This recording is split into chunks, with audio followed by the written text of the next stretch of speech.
బ్రహ్మహత్య మహాపాతకం తెలీదా? అది కాశీ లాంటి మహాపుణ్యక్షేత్రంలో నీ పాపం నిన్ను వదిలిపెట్టదు. ఆ పరమశివుడి 3 నామాల మధ్యలో ఉండే 3వ కన్ను నిన్ను కనిపెడుతూనే ఉంటుంది. అది ఒక్కసారి తెరుచుకుందంటే ఈ గంగలో కలవడానికి నీ బూడిద కూడా మిగలదు. సన్నాసి, ముందు నా నుంచి నిన్నెవడు కాపాడతాడు? ఆ శివుడు వచ్చి కాపాడతాడా? వస్తాడా శివుడు? రుణానుబంధం లేకుండా ఎవరిని కలవరు. నా ఆయుష్ కూడా పోసుకుని 100 ఏళ్ళు వర్తిల్లు. శివోహం. భక్తి పునీతం. ఊపిరి పోసే గాలి ఉసురు తీస్తుంది, బతికించే పడబాన్ని బూడిద చేస్తుంది. పోవాల్సిన ప్రాణాలు ఇంకా ఉన్నాయి. మరణాల రుణం తీర్చుకోవడానికి నీ కోసం ఎదురు చూస్తున్నాయి. చేతి గీతలు చెరిపేశామనుకుంటున్నారు. ఈ చేతులే తలరాతలు చెరిపేస్తాయని తెలుసుకుంటారు. అదిగో ప్రాణమున్న చితాభస్మం ప్రయాణిస్తుంది. సాక్షి భూతాలు నిర్మించిన శ్మశానం నిన్ను ఉసిగొలుపుతుంది. ఇది ధర్మం.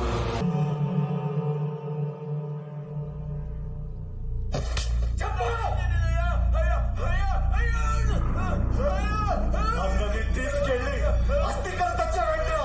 ఎవడా? మా అన్నని చెప్పి ఎవడా? యజ్ఞములతో పట్టుకుని చెప్తున్నానంటయ్యా. తెలియదయ్యా, నన్ను వదిలేయండయ్యా. అయ్యా, మీరేదో చెప్పండి అయ్యా. వదిలేరావండి.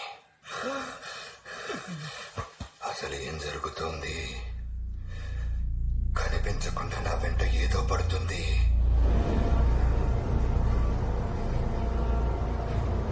ఎవడి మీదో తెలియని కోపం ఎలా తీరుద్ది?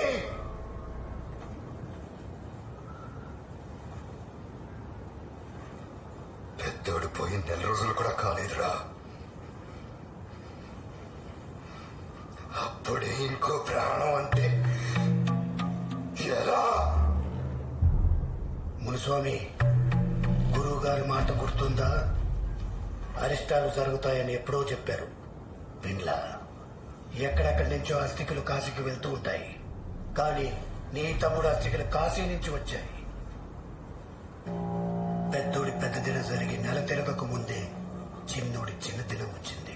ఇంతకంటే అరిష్టం ఏముంటుంది? నా మాట విను. ఒక్కసారి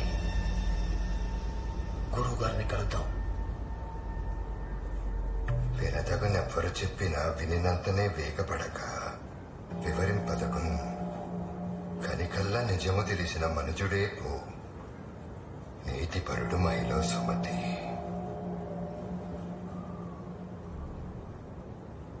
ఒకసారి గురుగారిని కలిసి ఏర్పాటు చేయి.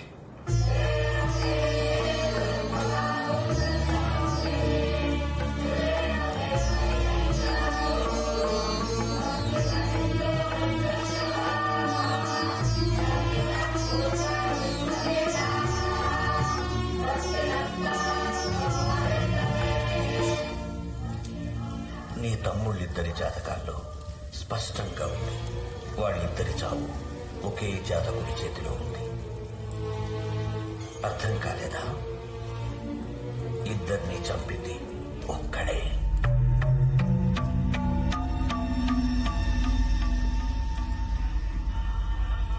అదేంటయ్య గారు, పెద్దోడిని చంపినోడు నేను ఇక్కడే చంపేశా కదా. కాశీ దాకా ఎలా వెళ్ళాడు? ఆత్మని చంపేసిందా? చంపేది ఆత్మ కాదు మునుస్వామి, పరమాత్మ. చంపానని నువ్వనుకుంటున్నావు, కానీ చేసిన వాడి ప్రాణం తీసేదాకా ఆ పాపం బతికే ఉంటుంది. చెప్పాను, వినలేదు. శాస్త్రాన్ని నమ్మని వాడివి నువ్వు. మళ్ళీ ఎందుకొచ్చావు? నివురు కప్పిన నిప్పులా నీలో కాలుతున్న పాపభీతి నిన్నిక్కడికి నడిపించింది. నా అంచనా నిజమైతే మీ ఇద్దరి చావు కూడా ఆ జాతకుడి వల్లే జరుగుతుంది. ప్రాయశ్చిత్తం జరిగేదాకా పంచభూతాలు శాంతించవు మునుస్వామి. ఇది తథ్యం.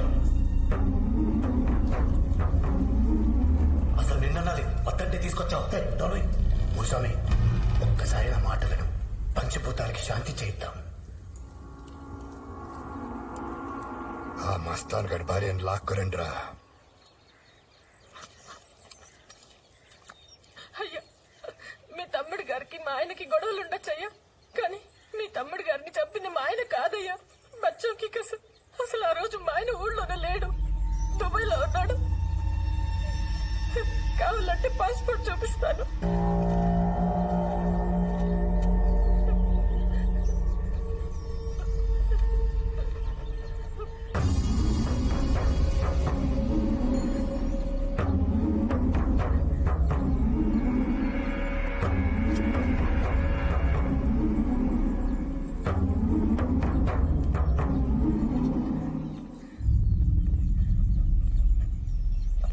అంటే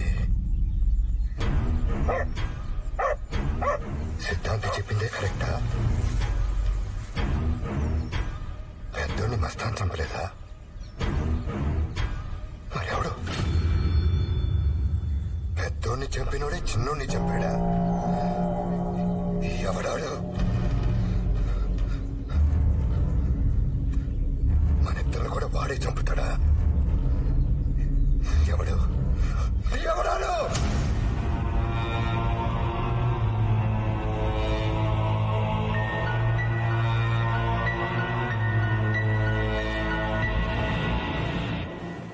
ఎక్కడో యుఎస్ లో వాల్మీకి వచ్చిన ఆలోచన ఇక్కడ నా లైఫ్ లో నిజమవుతుంది. ఎలా? ఒకడు గాల్లో కలిసిపోయాడు, ఇంకొకడు మంటలో కాలిపోయాడు. రేపు తెలీదు. ఇంకా కొన్ని చావులను నేను అఘోరా నాకు క్లియర్ గా చెప్పాడురా. అయినా నా చేతికి గీతలు లేవని ఆయనకే తెలిసిందిరా. రే, ఈ ప్రపంచంలో లాజిక్ అనే విషయాలు చాలా జరుగుతుంటారా, వాటన్నింటినీ పట్టించుకుంటే కష్టం. ఇది ఒక ప్యూర్ కోఇన్సిడెన్స్ అనుకో. అయినా ఇప్పుడు ఆ వాల్మీకి కాన్సెప్ట్ ఇండియాలోనే జరుగుతుంది. అంటే ఇండియాలో ఉంటేనే ప్రాబ్లం. ఇంకో 2 days లో ఎంగేజ్మెంట్ అయిపోతుంది. ఆ తర్వాత అమెరికా వెళ్ళిపోవచ్చు. ఇంకా ప్రాబ్లం ఏంటి?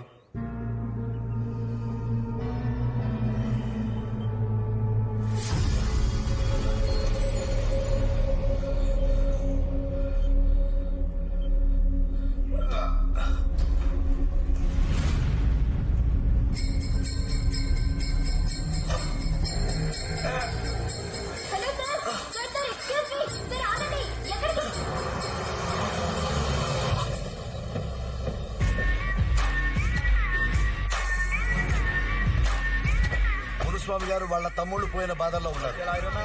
వాళ్ళ తమ్ముళ్ళ చివరి కోరిక అన్నయ్యతో ఇలాంటి గొప్ప బిజినెస్ కూడా పెట్టించాలి. సార్ నమస్తే రాజా. అన్న ఇక్కడ పైన ఉన్నాడు. అన్న వస్తున్నాడు. పైన ఉన్నారా? Thank you. ఏంటి సార్, మీకు వాస్తు మీద నమ్మకం లేదా? వాస్తు చాలా బ్యాడ్ గా ఉంది. సిమెంట్ ఒకటి ఇంటికి వాస్తు కావాలి, శవాలతో పేర్చిన ఇల్లు వాస్తు అవసరం లేదు. సార్, మా మునుస్వామి గారు మనసులో ఏమీ దాచుకోరు. సత్యమే జయం, అన్ని ఓపెన్ గా ఉంటారు. చెప్పండి. మన దేశం 3 సముద్రాల మధ్యలో చాలా ముచ్చటగా కనిపిస్తూ ఉంటుంది, కానీ వాటర్ ప్రాబ్లం ఇక్కడే కాదు, ఈ భూమి మీద మాక్సిమం 75% సేమ్ ప్రాబ్లం. ఈ సీ వాటర్ ని డ్రింకింగ్ వాటర్ గా మార్చడమే మన ప్రాజెక్ట్. మీకు కావాలంటే వీడియో ప్రెజెంటేషన్ ఇస్తాను, చూడండి. This is called desalination plant. సముద్ర జలాల్ని తాగునీరుగా మార్చే అతి ఖరీదైన వాటర్ ప్లాంట్ బ్లూ ప్రింట్ ఇది. అంటే ఒక రోజుకి 1000 కోట్ల లీటర్ల మంచినీటిగా మార్చే ప్లాంట్ ఇది. దీని వాల్యూ మినిమం 20,000 కోట్లు. ఇండియాలోనే కాదు, ఏషియాలోనే గ్రేట్ ప్రాజెక్ట్. ఈ ప్రాజెక్ట్ ని అతి తక్కువ ఖర్చుతో బిల్డ్ చేసే పేటెంట్ రైట్స్ శివప్రకాష్ సుసర్ల దగ్గర ఉన్నాయి. శివప్రకాష్ సుసర్లా అతనెవరు? ఎన్ఆర్ఐ సార్, న్యూయార్క్ లో ఉంటారు. అమెరికాలో స్థిరపడిన తెలుగు ప్రముఖుల్లో ఆయన ఒకరు. అతన్ని ఇన్ఫ్లుయెన్స్ చేసి ఒప్పించగలిగితే 50-50 పార్ట్నర్షిప్. అయితే డీలోకి. మునుస్వామి గారు, అదంత ఈజీ కాదు. ప్రాబ్లం ఏంటి? సార్, ప్లాంట్ నుంచి వచ్చే waste chemicals, pollution very very dangerous. అయినా అక్కడే మనం ప్రాజెక్ట్ కడదాం అనుకుంటే ప్రజల్లో పిచ్చి ఊరికి ఊరి మొత్తం ఖాళీ చేయించాలి. బట్ సుసర్ల గారు మాత్రం జనానికి వేసవెత్తు నష్టం కలిగిన చచ్చినా ఒప్పుకోడు. జనం సంగతి నేను చూసుకుంటాను. సుసర్లా సంతకం చేయాలి, అంతేగా? మా అన్నయ్య సవాలతో కూడా సంతకం చేయిస్తాడు. సుసర్ల శివప్రకాష్ గారు హైదరాబాద్ కి పర్సనల్ పని మీద వచ్చారు. ఇప్పుడు మనం కలిసామనుకోండి, డీల్ పూర్తయిపోతుంది సార్. ఓకే, వెళ్దాం.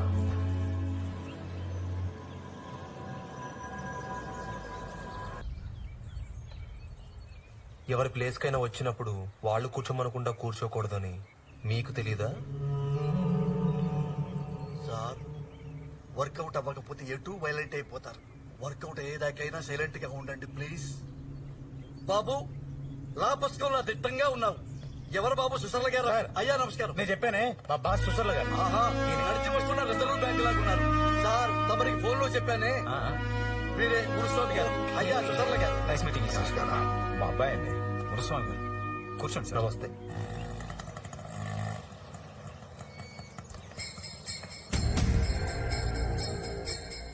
సార్ సార్ ఎవరు మీరు? ఎక్కడికి? లోపలికి వెళ్ళకూడదు.